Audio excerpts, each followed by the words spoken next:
के मतदाताओं से निवेदन करना चाहता हूं कि पहले चुनाव आयोग ने 4 नवंबर से 4 दिसंबर तक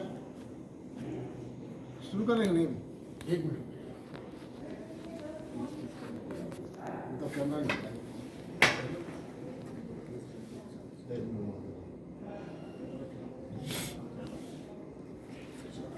बताइएगा। ओके साथियों नमस्कार, मैं बताने जा रहा हूँ ये फार्म भरने का तरीका। जिनका 2003 की मतदाता सूची में नाम है उनको पहला कॉलम और दूसरा कॉलम भरना है। जिनका 2003 की मतदाता सूची में नाम नहीं है उनको पहला कॉलम पूरा और पहला खाना और तीसरा खाना भरना है। उसमें तीसरे खाने में 2003 की मतदाता सूची का रिकॉर्ड भरना है, चाहे माता पिता या दादा दादी या नाना नानी का रिकॉर्ड हो।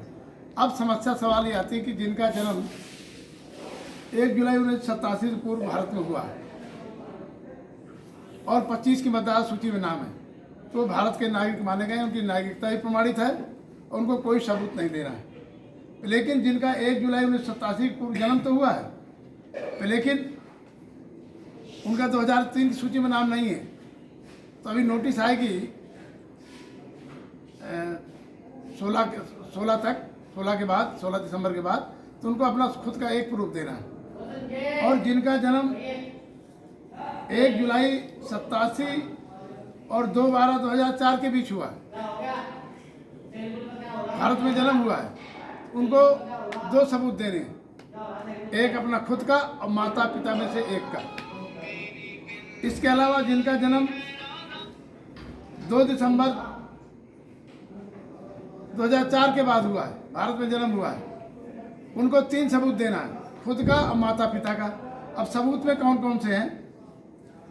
केंद्र किसी भी केंद्र सरकार, राज्य सरकार, सार्वजनिक क्षेत्र के उपक्रम में नियमित कर्मचारी पेंशनभोगी को जारी किया गया कोई भी पहचान पत्र, पेंशन भुगतान पत्र, मतलब कोई पेंशन पा रहा हो तो उसका कोई भुगतान आदेश, कोई कागज। दूसरा है 1 जुलाई 87 से पहले सरकार, स्थानीय प्राधिकरणों, बैंकों, डाकघर, LIC, सार्वजनिक क्षेत्र के उपक्रमों द्वारा भारत में जारी किया गया कोई पहचान पत्र, LIC में कोई प्रमाण पत्र 1987, 1/7/87 के पहले कोई जारी किया गया, उसका रिकॉर्ड अगर आपके पास है तो। इसके बाद तीसरा आता है सक्षम अधिकारी द्वारा जारी जन्म प्रमाण पत्र। चौथा आता है पासपोर्ट। 5वां आता है मान्यता प्राप्त विश्वविद्यालयों द्वारा जारी मेट्रिकुलेशन शैक्षिक प्रमाण पत्र, हाई स्कूल की मार्कशीट वगैरह। 6वां आता है सक्षम राज्य अधिकारी द्वारा जारी स्थायी निवास प्रमाण पत्र। 7वां आता है वन अधिकार प्रमाण पत्र, जो फॉरेस्ट एरिया के आसपास रहते हैं उसमें तो वन विभाग का अधिकारी उनको जारी करता है प्रमाण पत्र। 8वां है सक्षम अधिकारी द्वारा जारी OBC, SC, ST का कोई जाति प्रमाण पत्र अगर आप पास रखा है तो वो लगा सकता है प्रूफ के तौर पे मतदाता। 9वां है राष्ट्रीय नागरिक रजिस्टर, जहाँ भी हो, जो बॉर्डर में रहते हैं, देश की बॉर्डर में रहते हैं, सीमा देश की रहते हैं, तो वहाँ नागरिक रजिस्टर बनता है कि दूसरे देश के नागरिक तो नहीं है, तो उनका नागरिकता का बन जाता है रजिस्टर। तो अगर यहाँ तो होगा नहीं, यहाँ तो बॉर्डर में है नहीं, तो नागरिक रजिस्टर। और 10वां है राज्य स्थानीय प्राधिकार द्वारा तैयार किया गया परिवार रजिस्टर की नकल, परिवार रजिस्टर की नकल बनवा सकते हो। 11वां है राज्य द्वारा जारी कोई भी भूमि मकान आवंटन प्रमाण पत्र, अगर सरकार ने कोई आपको भूमि मकान आवंटन किया है उसका प्रमाण पत्र है तो वो भी आप लगा सकते हैं सबूत के तौर पे। 12वां है आधार के लिए आयोग की संख्या इतने, ये तो कोई मतलब नहीं है, बिहार का सूची दे दिया है आधार। और ये जरूर बता दें, भारत सरकार ने एक आदेश जारी किया है कि अब आधार कार्ड उधार कार्ड हो गया। आधार कार्ड में जो जन्मतिथि वो मान्य नहीं है, वैसे दोहरी नीति है। सरकार हर चीज़ में, बैंक में, खसरा खतौनी में, पासपोर्ट में, आपके पहचान पत्र में, सब में आधार कार्ड लगवाया था। अब वो कहते हैं आधार कार्ड की मानता नहीं है, आधार कार्ड उधार कार्ड वो खत्म हो गया। अब चूंकि इसमें शर्त दिया है, इसको मैं पढ़ देता हूँ, थोड़ा सा गौर से इसको सुन लें। इसमें लिखा है कि जो मतदाता जो फार्म भर रहा है उपर्युक्त निर्वाचन ने स्वयं मैंने या मेरे परिवार के सदस्य ने किसी अन्य देश की नागरिकता प्राप्त नहीं की है। इसका मतलब इसमें एनआरसी भी है, मतलब आप भारत देश के नागरिक किसी देश की नागरिकता नहीं प्राप्त की है, साफ लिखा है। मैं मतदाता सूची में शामिल होने के लिए आवेदन कर रहा हूं और ऊपर उल्लिखित नाम मेरा मेरे परिवार के सदस्य का होने के नाते किसी अन्य विधानसभा क्षेत्र संसदीय क्षेत्र में शामिल नहीं है। ये मतलब कि एक पूरे देश में एक विधानसभा में एक संसदीय क्षेत्र में एक जगह नाम रहेगा। अगर कहीं है तो फिर आगे बताते हैं।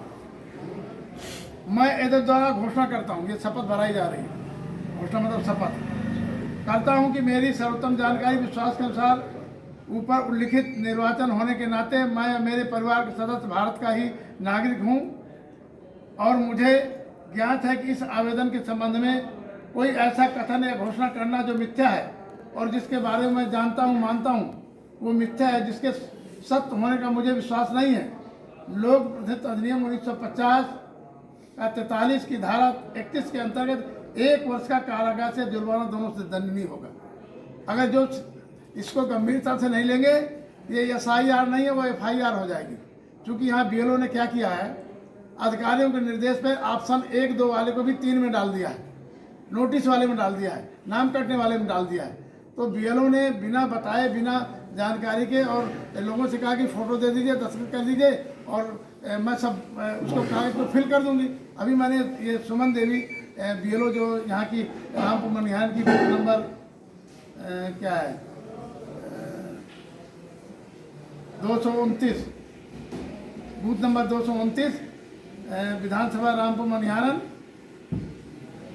से मैंने बात किया तो उन्होंने बताया कि अधिकारी को दबाव में हम लोगों ने फर्स्ट सेकेंड वाले को थर्ड में डाल दिया। तो साथियों सावधान हो जाए, ये SIR नहीं FIR हो जाएगी। इसलिए अभी 11 तक अपना शुद्ध करा लें, यही हमारा आपसे हाथ जोड़ के सबसे निवेदन है। ये फार्म भरना बहुत ज़रूरी है। यही आगे चल करके आधार जब निराधार कर दिया गया, आधार कार्ड कर दिया गया, यही जो पहचान पत्र आ जाएगा 15-20 दिन में आपके पास आ जाएगा वोटर लिस्ट 14 फरवरी प्रकाशन के बाद, तो वही सब जगह अपडेट कराया जाएगा। खसरा खतौनी में, बैंक पासबुक में, राशन कार्ड में, सब में वही कराया जाएगा। इसलिए आपसे विनती है कि 11 तारीख तक चुनाव आयोग ने डेट बढ़ाई है, आप जरूर सुबह उसको ठीक करा दें। अगर कोई शिकायत है तो चुनाव आयोग ने अपना टोल फ्री नंबर 1950 जारी किया है, 1950 में फ़ोन कर सकते हैं। और मुख्य चुनाव अधिकारी उत्तर प्रदेश का नंबर है 94-110 50,000, उनके यहाँ भी शिकायत कर सकते हैं या लिखित भेज सकते हैं। अपने जो EO है, ECO है, जो चुनाव अधिकारी SDM, उनके शिकायत कर सकते हैं। जिलाधिकारी जो निर्वाचन अधिकारी है उसके शिकायत कर सकते हैं। बहुत बहुत धन्यवाद आपको। जी धन्यवाद जी।